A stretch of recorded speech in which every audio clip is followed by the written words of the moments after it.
Hanlan is an absolute treasure in the middle of downtown Toronto, and no one knows about it.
Hanlan Boat Club is at risk.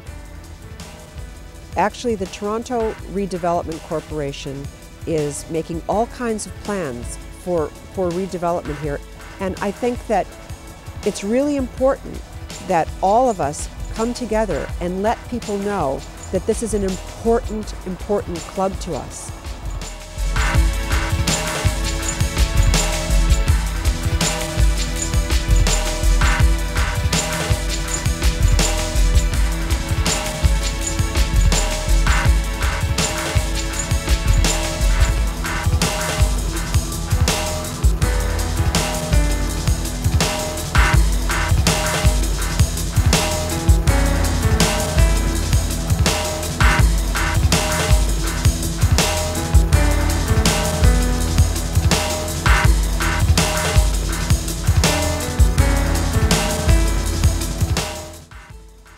It's interesting because I think over the years people think of rowing as being a kind of elitist sport, and that's such a 50s notion of what rowing really is. We've got people from all over the world, all new immigrants to Toronto, and these aren't people that have cottages or third-generation cottages in Ontario. These are people that wanted to be outside and didn't have, you know, a whole history of relatives in Lake Muskoka. And we're basically, you know, at the center of the city and on one of the most beautiful lakes.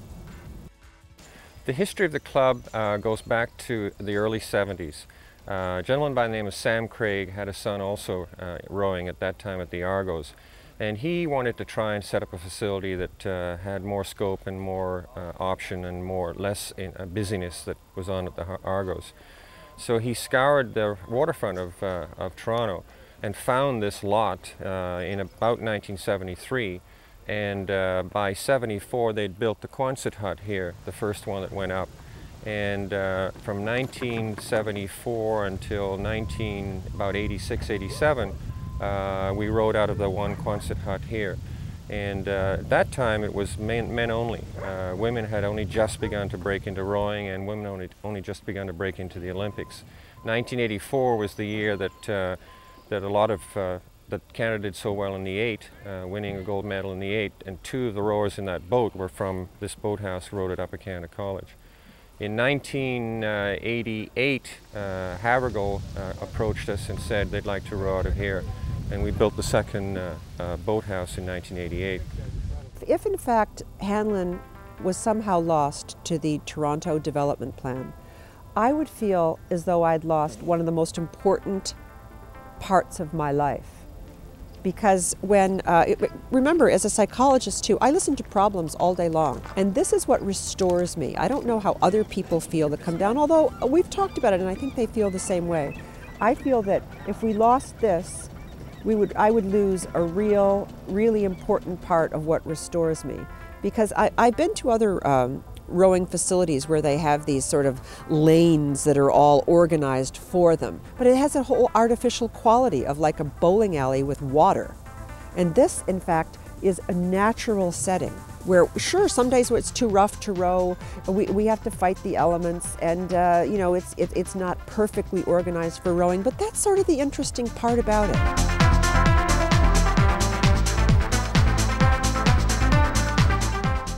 Rowing is at a crossroads as a sport. I know at Rowing Canada, the plan is to develop the sport from some 25,000 rowers across Canada to 50,000 rowers. And the appeal of the sport is such that those goals will be achieved, but they'll only be achieved where we have facilities, boat clubs, rowing courses to meet the need and fill the void. But it's also imperative that we provide those types of that type of a venue in order to meet the needs of the citizens of this city.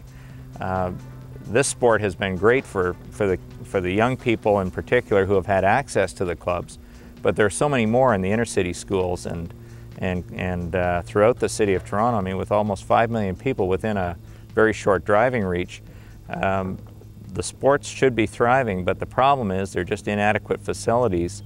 What's at stake for us here at Hanlan if it were to move is, first of all, there would be no development of the high school program in the City of Toronto other than at the Argos. The Argos and ourselves are the only rowing club in downtown core Toronto.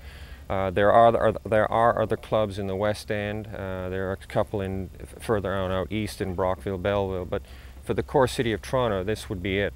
So the high school programs would disappear, and that would be a shame for the kids who get an exposure to rowing.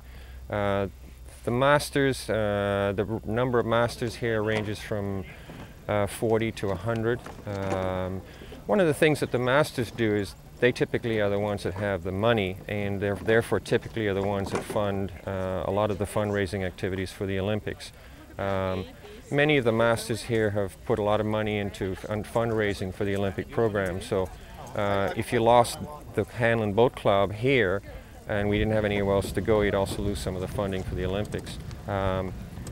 On the Rowing Canada Committee and on the Ontario Rowing Committee, for example, just Rowing Canada, there are 8 executives. 2 of them are from Hanlan. So we're very involved in that whole Rowing Canada movement. On the provincial level, we have members on the provincial team. And we have a couple of members who work very hard on trying to develop and keep this whole area, which is not just rowing but sailing, open to the public so that the public can enjoy using the waterfront as well. So I think it would be a tremendous loss. Take it up to the waist. Ready, up. All together, roll it up over the head. Ready, up. Good job.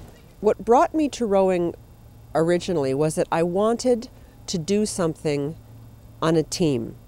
And I think because I'm a child of the 50s and 60s, girls were not encouraged to do sports. We weren't encouraged to do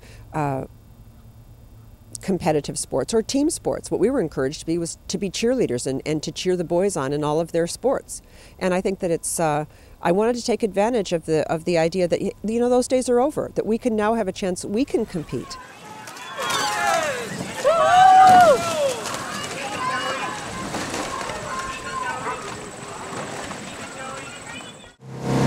And lots of swing. Hold the knees down a little bit longer and stretch it right out. I can't row anymore. I suffered a hip injury, so I can't row. And I like to give back to the sport, the same way I volunteer all my time as a massage therapist. And I enjoy seeing athletes come from development up to a higher level. I like the challenge of it. I like the challenge of making a boat go faster. And I love the sport. What we'll probably do for next year is implement a selection procedure for the Worlds. Okay, so you've got a long year of training, but what we'll probably do is let you guys row and cruise. Coaching is very important. It provides them structure. You give them a training program, you get out there every morning with them, you give them technical feedback. You have to select your program, you have to select your crews, you put the crews together. And then ideally you get them to a point where they're winning Henley or Nationals at the end of the season. So it's important for putting together the girls, getting the girls to row at one place, so you recruit them or you attract them from all over Canada. So we have girls in the group from UVic to local girls. And then you put them in boats where they're compatible and they're competitive. and you give them a training program and feedback every single morning. So we're out there 6 days a week. But it's great. I wouldn't do anything else with my life. I love coaching.